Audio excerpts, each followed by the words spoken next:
Thank you for tuning in to the Generational Gauntlet Top 5 Faves. This is the podcast where we give you our top 5 on a topic with a generational twist to it. My name is Matt Lambert, and I'm the host of this podcast. Each week, I bring in a guest who's from a different generation than me to discuss or debate our top 5 on a selected topic.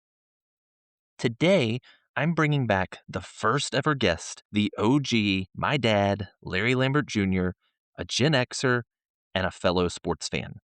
Now, we're recording this a few weeks in advance, but the day this episode drops, it's going to be when the brackets for the NCAA tournament will be released. So, Dad, number one, welcome back. I think it's been like 16 episodes since you appeared on episode 3. So, thank you for jumping in here this evening. No problem. Thanks for having me back. So, I got to ask you, with the brackets dropping the day we release this episode, what's the best part of the NCAA tournament for you?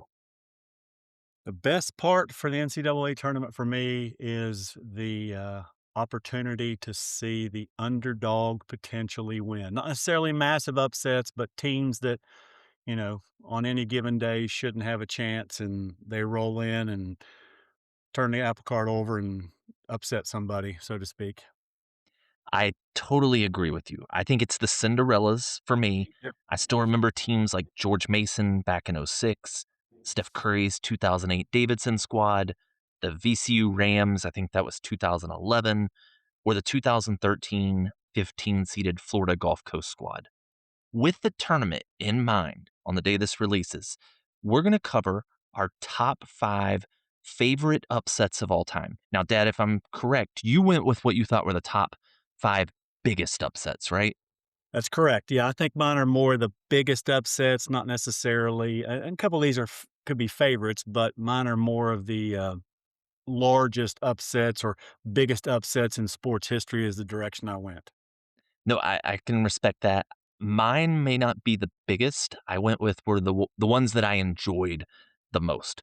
So for anybody that hasn't listened to the podcast before, here's how this whole thing works. My dad and I have each put together our own list for our top 5 favorite, or in my dad's case, the top 5 biggest upsets of all time. I do not know his list. I think there's one that might be on both of our lists. I'll be curious to see if that's the case. But he doesn't know my list. He'll kick things off with his number 5 upset and why. I'll give you my number 5 and why. And then we'll continue until we get to each of our number ones. So without further ado, Dad, I'm going to hand it to you. What is your number 5 upset?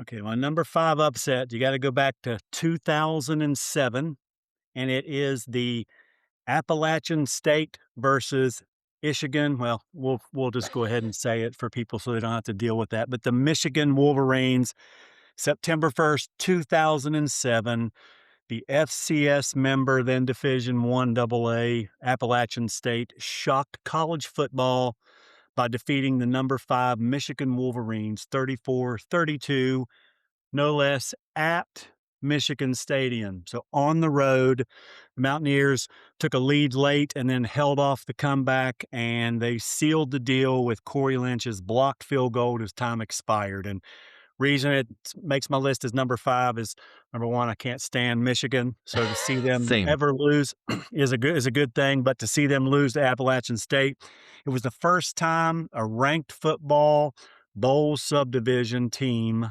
lost to an FCS team, and it kind of set the tone for the 2007 season, which actually became known as the year of the upset. So Appalachian State upsetting the Michigan Wolverines in 2007. That's my number 5.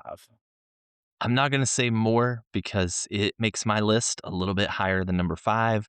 I'll throw a couple things in later, but definitely appreciate you having that one on your list. So, my number 5, I went a little bit further back than you. I went to 2004, and it was the Detroit Pistons over the Los Angeles Lakers in the 2004 NBA Finals. For those that remember that series, it was a 4-1 series, a gentleman's sweep of the Pistons overtaking the Los Angeles Lakers. In 2004, the Lakers were actually massive favorites to win that NBA championship. They had three-peated from 2000 to 2002. In 2003, they had lost a 6-game series to the eventual NBA champions, the San Antonio Spurs. The Lakers were a who's who on their roster. They had Kobe Bryant, Shaquille O'Neal, Karl Malone, Gary Payton, Derek Fisher, Rick Fox, and Horace Grant. The Lakers had 4 future Hall of Famers, and when they signed Malone and Payton, they were the heavy favorites to win the NBA title that year. The Pistons were this physically defensive-minded team with Chauncey Billups, Ben Wallace, Rasheed Wallace, Richard Hamilton, and Tayshaun Prince. And although the Lakers were heavily favored, the Pistons would win by an average of 13.3 points per game. The only loss they took in that series was in overtime. As I was doing my research, many analysts claimed this was one of the greatest upsets of all time. You had a team who was supposed to be dominant on paper, who got basically ran out of their own building. And the Pistons actually ended the Lakers dynasty. Shaq was traded that summer to the Miami Heat. I'm not a fan of Malone or Payton. Can't stand either of those players. I didn't like this iteration of the Lakers, so this one was even sweeter for me. For the fact that they pulled a massive upset, they ended a team's dynastic run, it had to make my list. Dad, is this Lakers Pistons? Does it make your list at all? Actually, that one would not be on my list, but, Okay. I would agree that that was an upset, in terms of, on paper, who should have won, so I would agree with you that it's good to be on a list, but is not on my list. I will hand it over to you for your number 4. All right, my number 4, I'm gonna go a different sport here. This one is in 2015, and it is when Holly Holm knocked out Ronda Rousey in Ooh. a, UFC, fight. Now, Holm knocked her out. She was previously undefeated, and she was a dominant UFC champion, Rousey was, and, so you ask kinda why was this such a large upset? Well, she is renowned, Rousey was, for incredibly fast UFC and strike force victories. She just dominated folks with her Olympic level judo fighting style. She had multiple wins in under a minute. I mean, here's some of the wins that she had. She beat Kat Zingano in UFC 184 in 14 seconds, Alexis Davis in UFC 175 in 16 seconds, Sarah D'Alio in strike force in 25 seconds. Beth Correa in UFC 190, 34 seconds, and then there were a couple others. So she was just dominating people, and everybody expected her to have another domination. And instead, she was knocked out, and her career, kind of then went on the skids a little bit, but up until that point, she was completely dominating. She ended, 12-2-0, but that was a big upset because everybody expected her to just throw home on the ground, beat her into submission like she does everybody else. And instead, the tables got turned. And so that's why it makes my list there at number 4. So I looked up the odds while you were going through your background on the Rousey home fight because I was just curious. And it was people were getting 10-1 odds on home at the time of the fight. And some reports here are that a lot of Las Vegas sports books took a massive loss for those people that decided to throw some coin at home for that fight. I'm Now, sure they I do did. have to ask you, are you going to watch the upcoming Rousey Gina Carano fight?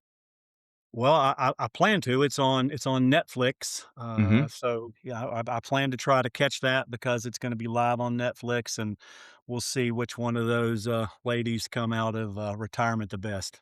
Who right now, it's February 26th is the day we're recording this. As of now, who you taking in that fight? I know it's a few months out, but who would you take? I actually think Carano's going to win. I actually think she's going to win. Okay, by what? TKO or I actually think she's going to win by submission. That's going to sound oh, very shocking, but I think she's going to win by submission.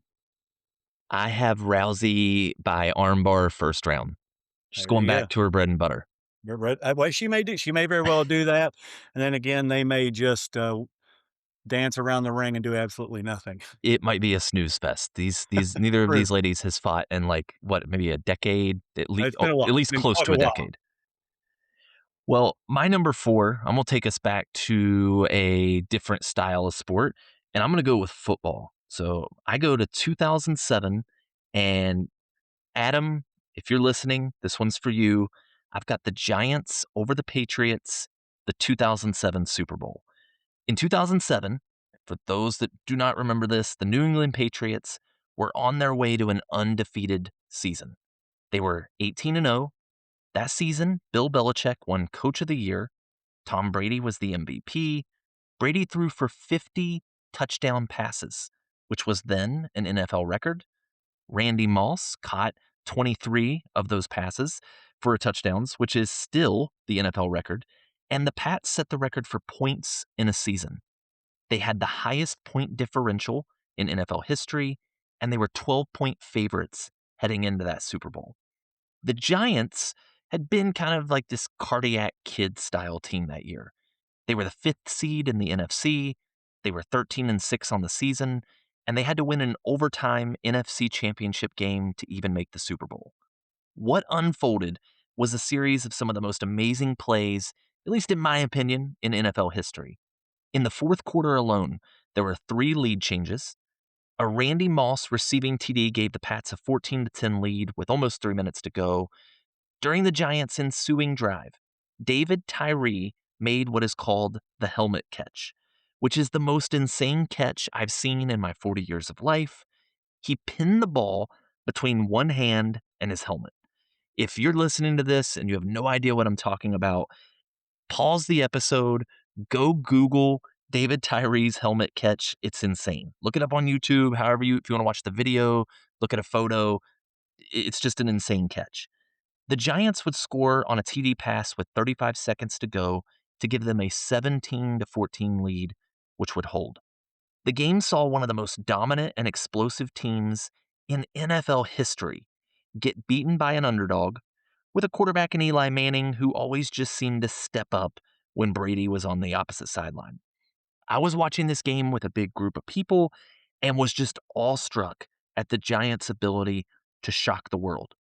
The wild plays, one of the best catches I've seen in my entire life, and one of the greatest upsets of all time, including against a team and a quarterback that I just don't really like, made this one have to be on my list. Dad, I might be spoiling your list, but is the Giants Patriots anywhere in your top 5? It is not. It is not. That is a Really? that I didn't put it in there, but it is a huge upset, especially since I really thought we were gonna get to see another, undefeated team, which hadn't occurred in numerous years. But yeah, that's a pretty big one. But I remember watching that one live. I've been there with you, and I yeah, think you were. certainly did not expect that outcome. That's for sure. Was it 72 was the last undefeated NFL team? Yeah. 72, the Miami Dolphins. That's correct. Yeah, Yes. so we're at over 50 years now that we've never had an undefeated team, so they were so close, yet so far away. All right, I'll hand it back to you. Who's your number 3? All right, my number three, we're going to hop over to basketball. And my number three is the North Carolina State versus Houston Ooh, 1983 NCAA title game. And matter of fact, there's a great show on Netflix about this whole team and everything.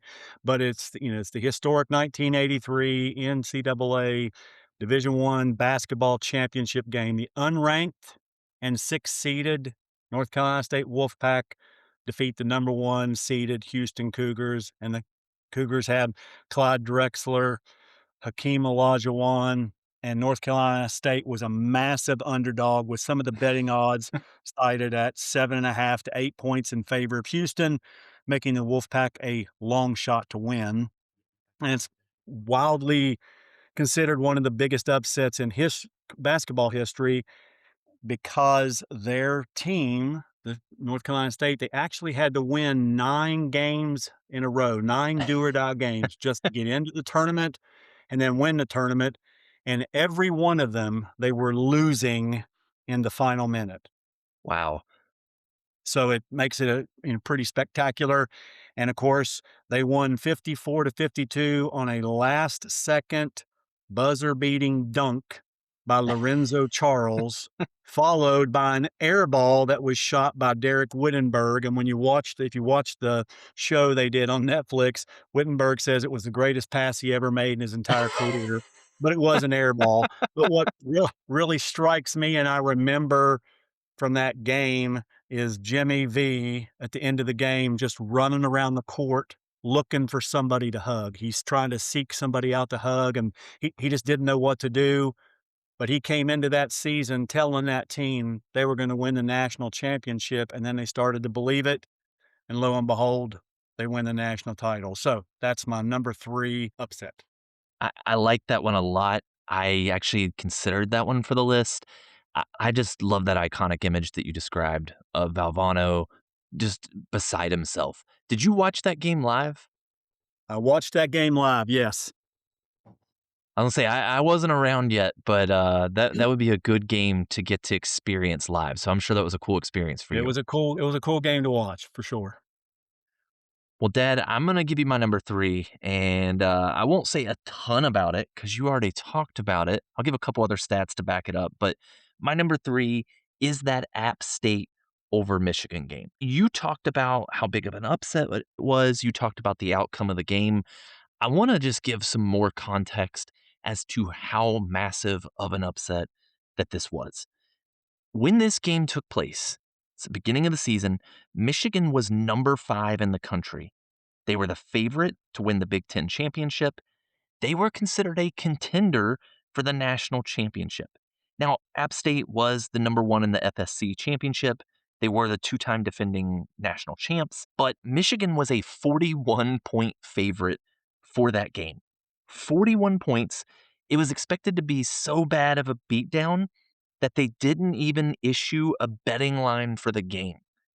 And the game wasn't even on a major television network. They put it on the Big Ten network. This was before that was readily available to everybody because they expected it to be a blowout.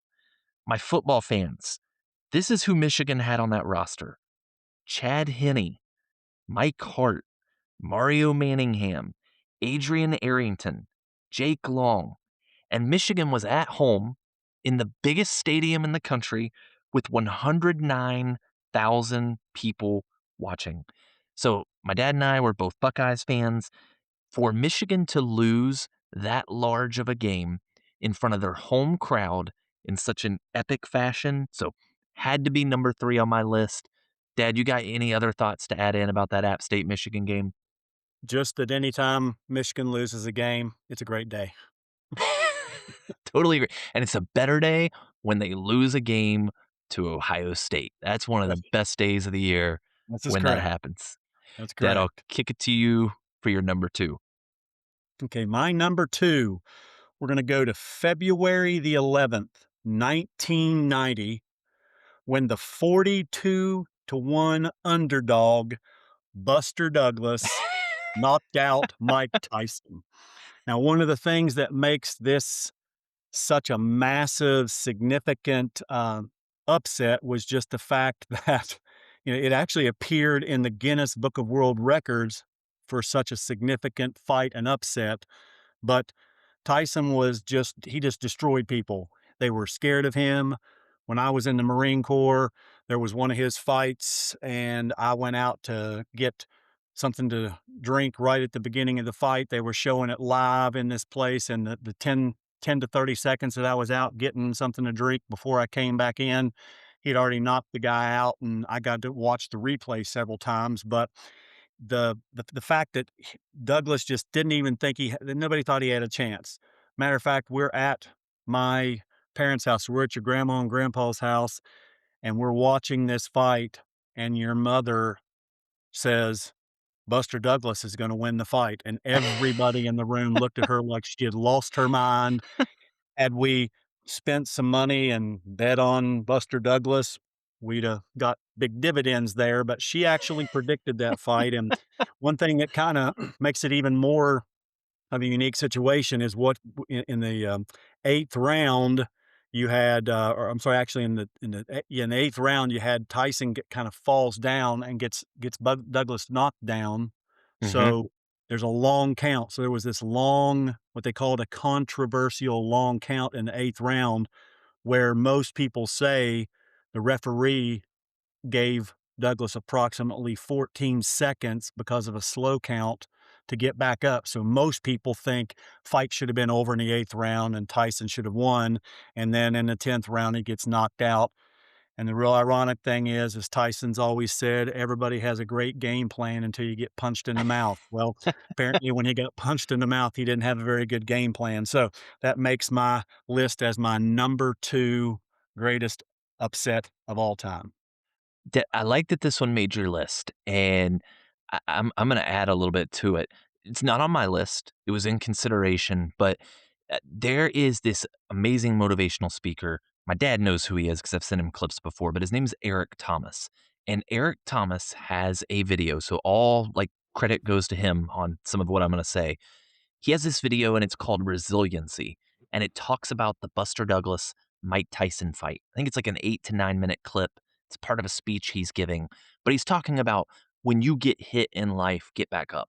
And he talks about that Buster Douglas was one of the first people that pretty much got knocked out by Mike Tyson and got back up. Now, whether it was controversial or not, he did survive. Did you know though that Buster Douglas's mom passed away 23 days before the fight? Yes. Did you know what his mom was telling everybody before she died? I'm pretty sure before she died, she told everybody he was going to be the heavyweight champion of the world. She did. So I think Eric Thomas talks about it was at the salon, but his mom dies of a stroke at age 46, just 23 days before the fight. And Buster Douglas was telling people, like, my Maz was saying, like, everybody, like, her son's going to knock Mike Tyson out. So I got to do this for my mom. Like, I've got to do this for my mom. He had promised his mom he was going to beat Mike Tyson before she died. So adding all those elements to the story, the more I think about it, I probably should have had it in my top 5. So this was the one that I expected to be in your top 5 was Buster Douglas, Mike Tyson. So I had done a little extra research of my own in preparation for it to make your list. Well, Dad, I'll give you my number 2. And my number 2, I'll be curious if this makes your list as your number 1, I don't know. But I have the United States over the USSR in hockey. So rivalries are an exciting thing. You just heard a couple moments ago my dad and I talking about Ohio State, Michigan. We love it. We're both Duke fans, so we love Duke versus UNC. Go back to the 80s, you've got the Celtics versus the Lakers. We could go Muhammad Ali, Joe Frazier, Kendrick Lamar versus Drake, Tupac versus Biggie. And in the 1980s, the United States versus the USSR was probably the greatest rivalry of all time. We're talking the height of the Cold War here, where two nuclear superpowers were constantly going blow for blow with one another. So, with that backdrop, my number 2 is the Miracle on Ice, the 1980 U.S. Olympic team stunning the 4-time defending gold medalist Soviet Union on February 22nd, 1980, in Lake Placid, New York. The Soviets were professional athletes who were taking on a bunch of amateur collegiate players.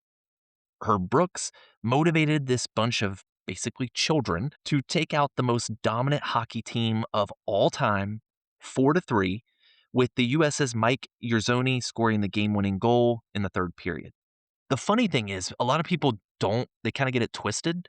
This was not the gold medal game. This was a medal round game. But the US would go on to win the gold medal, and the Soviets, who, sour about losing to the US, would win the bronze medal in their next match 9-2. That's how dominant of a team they were. This game would be dubbed the Miracle on Ice. Famously, announcer Al Michaels would say on the broadcast as the seconds counted down, "Do you believe in miracles? Yes." This game has been revered by so many. The team was honored as Sports Illustrated Sportsman of the Year in 1980. In 1999, Sports Illustrated named the game the top sports moment of the 20th century. And I'm not a hockey fan, but this one for me was just too big to leave off my list, as it was more than just a game. It was a geopolitical rivalry. And the 2004 movie Miracle isn't bad either. It's a great film. And I think this one seems even more relevant after both our men and women's teams took home gold in the Winter Olympics. So go USA. Dad, is this your number one or did it not make your list at all? It is my number 1, The Miracle on Ice. Matter of fact, you're talking about it and Al Michaels saying, "Do you believe in miracles?" I'm getting cold chills. I actually watched that. So not only is it was gonna make my list anyway, it is, a lot of these things on my list I actually got to see firsthand. Hmm. And so I actually watched this on my little 9-inch black and white TV with the rabbit ear antennas and watched this live, on my little TV in my bedroom, getting all excited as a, young kid there. I didn't know a lot about hockey. Like you said, I'm not a big hockey. I mean, I like to go to watch hockey, but I'm not a big hockey fan. Don't know a lot of the ins and outs, the rules, but I can enjoy, the athleticism and the excitement. And so they were 1,001 odds to win the gold medal. And like you said, that was not the gold medal game. And matter of fact, there's a documentary on Netflix. Watched it the other day.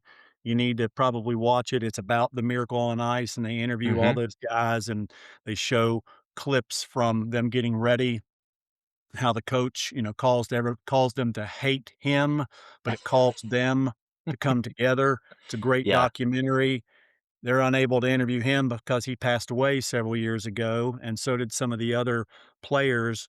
But it's just, as you mentioned, that Soviet team was just expected to obliterate everybody. They had won the previous 4 Olympic gold medals. And here we are 40 years later, and the US celebrates with another gold medal. I thought that was really kind of cool that I had my list all made up before the US ever even had a snowball's chance of winning a medal this year, much less getting the gold medal like they did in overtime. Uh-huh. So it's just probably one of the greatest, as Al Michael said, it's probably the greatest upset that ever has been or ever will be. Not only because of its impact in terms of who should have won, but as you mentioned, that was a time in the world where everybody needed something to be excited about and happy Hmm. about. That hockey team beating the Russians and then going on to win the gold medal kinda united the country together in ways that, those guys in the documentary said they really needed. So that's my number 1 is The Miracle on Ice. I kind of had a feeling I was going to steal a little bit of your thunder, so I apologize.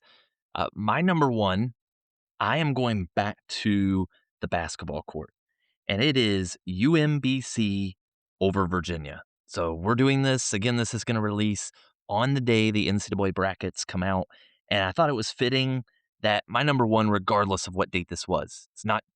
It's not my number one just because of the day this releases, but it is fitting that my number one is an NCAA tournament game. Prior to 2018, 16 seeds in the NCAA tournament had lost all 135 games they had played against number one seeds. When you make your brackets, if you picked a 16 over a 1, people thought you were crazy. But on March 16th, 2018, the crazy finally happened. The number one seed Virginia was 31-2 that year. They were playing the 24-10 UMBC. Virginia had won the ACC championship. Now, I do think people will lose the context that Virginia had lost superstar DeAndre Hunter to a wrist injury days before the game.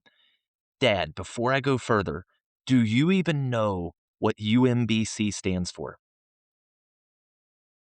I have no idea, honestly. That's okay. I had to Google it. I didn't know either. So UMBC stands for University of Maryland, Baltimore County.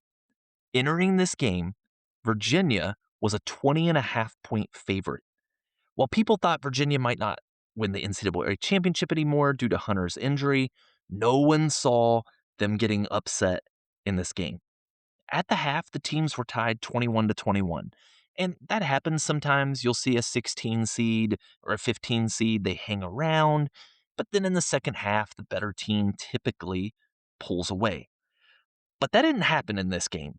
Instead, UMBC would outscore Virginia by 20 points in the second half, to win 74-54 and become the first number 16 seed in men's history to beat a number 1 seed. It's the largest or the third largest point spread upset in NCAA history. And when I say this was shocking, I mean this was insane. In various websites, 13.3% to 20.1% of brackets in NCAA pools had Virginia winning it all. So in some websites, some companies' pools, a fifth of the brackets had Virginia winning the entire thing. Only 0.1%, so 0.1% of brackets had UMBC upsetting Virginia, and no one in their right mind saw a 20-point drubbing happening. This one's number 1 for me because it finally proved a 16 seed could beat a number 1. This has only happened one other time since. That was in 2023 when Fairleigh Dixon overcame the largest spread in NCAA history to upset Purdue, but they only won by 5 points, not 20. Coming into today, when these brackets release, 1 seeds have a 154-2 record against 16 seeds. For the fact that UMBC was the first to do it, and the fact that they completely shattered that glass ceiling for 16 seeds, for the fact that they beat a team I am not a fan of. I do not like Virginia's pedestrian style of basketball, and for the fact that it came in what I think is the greatest tournament known to mankind. This was my number 1. Dad, you got any beef with me having this as number 1 on my list? I don't have any beef at all because that was actually kind of like an honorable mention. I was gonna actually put it in there and maybe remove my, remove number 5 with the Appalachian State upset, or maybe remove number 4 and put that one in there because it was such a thing that, 16 seeds just never had that was a pipe dream. And you talk Uh-huh. about Cinderella, a 16 seed winning is definitely a Cinderella story. So it almost made my list. So it would have been a good honorable mention. So no beef with that being your number one. Anything, any other upsets that you think we left off the list? Looking at it, something that maybe we should have had on that we didn't put on our lists. Just because we were there live, maybe, Indiana upsetting Duke in the Oh, Sweet 16 when we no. were in Lexington, Kentucky. I mean, No. That's it. That whole Jason Williams had the 4-point play potential to send it into overtime. He missed the free throw, and then yes. Boozer missed the putback. Oh, no. It's simply the fact that we were in the gym Ah, watching it, that makes it even worse. that crushed my soul. That, like, crushed my childhood. That wasn't a good memory. Oh. Any other ones that you think we missed? No, I mean, there's lots of upsets all the time, and there are some things that necessarily aren't an upset that, other folks may deem necessary, but hopefully, we'll see some good Cinderellas in the, tournament in a few weeks and, get some good, last-second buzzer beaters. I always love the buzzer beaters myself. I do too. Since you brought up the fact that the tournament's coming up, do you think we get a 16 seed over a 1 this year? I don't think we get a 16 seed over a 1. With the projected ones that they have, if any of those projected ones lose, I think I'll just burn my bracket right then. Well, Dad, any closing thoughts from you before we wrap up today? No, I'm just excited for the tournament upcoming. It's one of the, great times of the year to watch some basketball, and hopefully there'll be a few Cinderellas that, get picked and move along and bump some of those 5-12 games and Mhm. 7-11 hopefully there'll be some good upsets. Well, I'll say this before we close. Uh, this is my plug. Since I've got a podcast, I can say some things. This should be a national holiday. Thursday and Friday of NCAA tournament, everything should be shut down. We should all just be at home. Schools should be closed. We should be kicking it at home, watching college basketball. So I know that's a pipe dream of mine, but I wouldn't mind to have both those days off and watch nonstop around the clock basketball. There But, you go, there you whatever. go. Well, Dad, I appreciate you coming back on here and sharing some sports with us today. No For problem. those that are listening, at the end of every episode, I talk about the fact that you can submit topics. This was another one of those topics that was submitted by a listener for us to cover the top 5 upsets. So if you're sending those in, if we haven't covered it yet, I'm getting those episodes set up, getting the people that I think might bring you the best perspective on those topics. You'll definitely hear some of those coming soon. But thank you all for listening. If you haven't already done so, subscribe, leave us a 5-star review, let someone know to check this podcast out. As I just mentioned, I want this podcast to cover topics that interest you. If you have a top 5 list that you'd like us to rank, I take suggestions at generationalfave5@gmail.com. That's generational, FAVE, the number 5 at gmail.com. Thank you all for tuning in.